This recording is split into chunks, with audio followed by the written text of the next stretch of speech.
Grabe gid ang paghinay sa ekonomiya diri sa South Korea. Halos tanan kumpanya karong panahona pertig yung hinaya. Gani ang uban, wala ni halos trabaho. Ang uban, gidelay ang sweldo. Hi guys, my name is Rico, usa ka OFW diri sa South Korea and finally no 1 year na ta. Happy anniversary nato diri sa South Korea. Ug sa ako mga kaubanan nga batch January 21, 2025 nga deployment, happy anniversary sa ato. Tuod no, nay nangutana sa ako ang 1 year naman ka sa South Korea ba paldo na bagyod kanang kumusta man ang income worth it bagyod. So niani nga video ako na lang pong i-share sa inyo ha guys no para matigaan sa mong idea kung pila ba yun or worth it ba yun ang diri sa South Korea. Actually no, depende yun na siya kay klase-klase man gud og kumpanya diri dili pare-parehas ba. Dunay mga kumpanya nga sagad ka ilang OT, daghan kay silag OT unya napoy mga kumpanya nga basic lang or hinay nga kumpanya ba.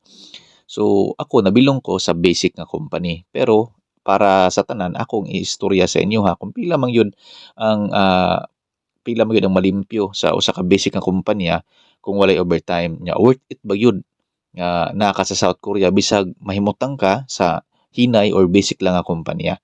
So disclaimer lang, ang akong iistorya sa inyo ha is dili ni siya pare-pareho tanan. Kay bisan pag pareho ta nga kumpanya basic pero usahay magligas gyapon ta sa limpyo tungod kay lahi-lahi ta og mga deductions manggod. Nay uban libre, nay uban dili. Pero para lang ni siya sa naay idea na ang uban. So again, disclaimer dili ni siya sa pagpanghinambog sa atong income ha kundi para ni sa mga nangutana ug para sa mga aspiring aspirant nga napa sa Pilipinas nga gusto sila mahibalo or worried sila basig hinay ang ilang kumpanya. So tigaan ako sila og motivation at least makabalo na sila nga inaana day gihapon, worth it day gihapon.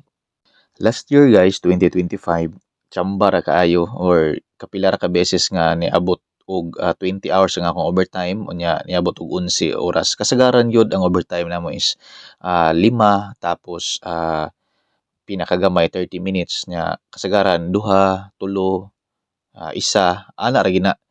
And then last December, last month, wala na gyud overtime. Tungod lagi kay perting hinaya kaayo ang ato ang ekonomiya diri sa South Korea pero bisan pa man, salamat sa Ginoo kay kanunay gyapon nga naay trabaho. So sa pangutana kung pila gyud limpyo kung walay overtime, sa amo diri last December kay wala man gyud overtime maskin 30 minutes. So ang nalimpyo depende na siya sa palitan. So kato nga time kay ang palitan is 40 plus man, ang 1 million is 40 pesos man. So niabot nilimpyo og 75k plus no sa kana nga palitan.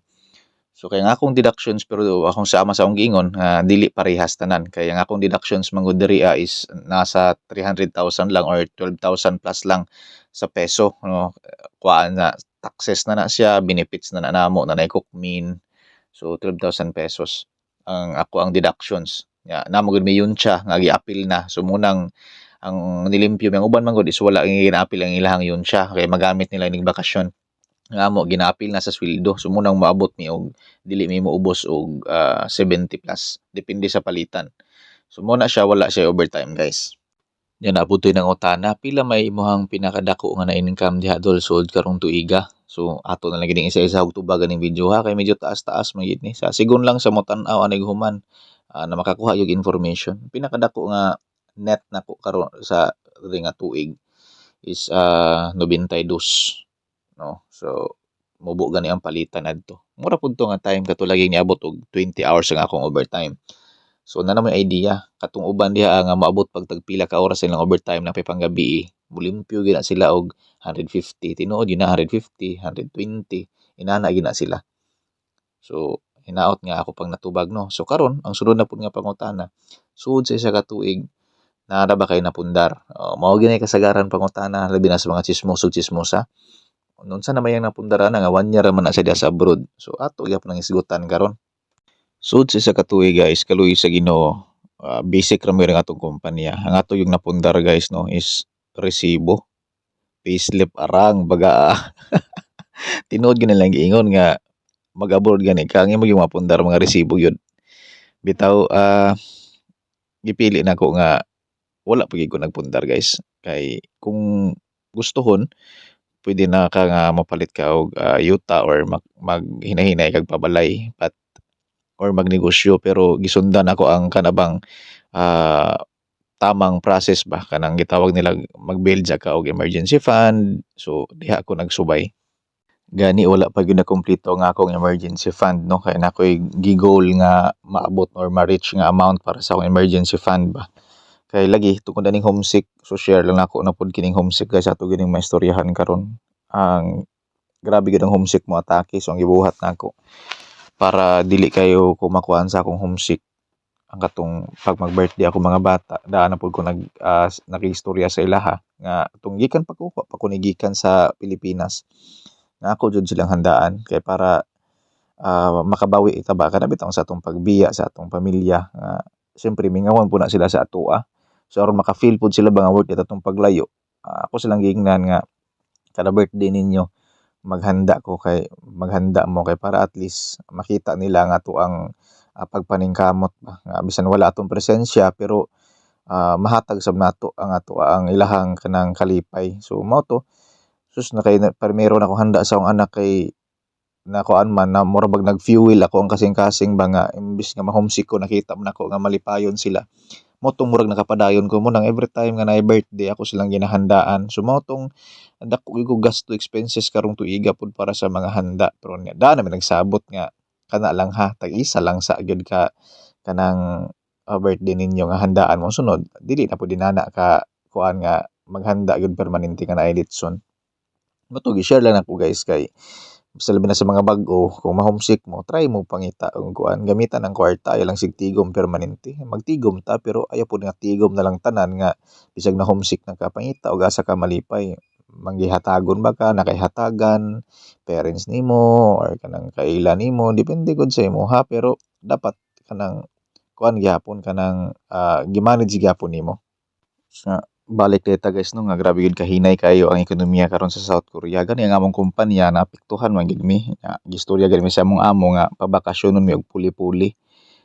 Salamat ta sab ko kay natunong gid pod sa gusto nga buwan ako nga mobakasyon ba nya nakanindot karon kay na 1 month na gyud kay usa kay og nalang gyud trabaho.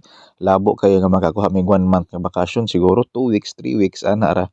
Pero karon kay mingaw man gyud namong amo nga wala kay trabaho.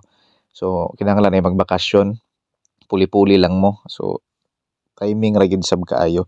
Nagani uban kumpanya diri guys no nga wala sila gipasweldo kanang delay ilahang sweldo ba nya uban duha na lang ka adlaw ang ilang duty tulo. Kita pasalamat gyud ta sa Ginoo kay nagyud gihapon tay duty Lunes to Biyernes unya ang gihimong solusyon sa among amo magpuli-puli lang mi og bakasyon. So salamat kay sa Ginoo but anyway bisan pa man kahinay sa ekonomiya diri sa Korea ang ato man yung gisaligan isang Ginoo man kumbaga kung dunay portahan nga sirad-an ako ni ana man gyud ko nga og i-release man ganing or magsirado man gani ang kumpanya dili ko angay mabalaka kay ang Ginoo may akong gisaligan kumbaga ang Ginoo nagdala nako diri ang Ginoo nagpahimutan nako diri ang Ginoo magplastar gyud sa ako mo nang ni ana ko nga kung doon na may portahan nga sirad-an doon nag-abrihan ang Ginoo manang isalig ra gyud nato tanan sa Ginoo atong kwaon ng mga kabalaka no bisan unsa pa may sitwasyon sa atong kinabuhi nata sa Pilipinas salig lang kita sa Ginoo mao ra gyud atong pinaka number 1 nga sekreto ba ang pagsalig nato sa Ginoo. But anyway taas na gyud kay ni akong video kung niabot ka diri so salamat kaayo ha unya niabot na naman lang ka diri ato na lang yung paghangyoon nga like share and follow. So God bless you og hinaut nga natubag nako tanan yung pangutana.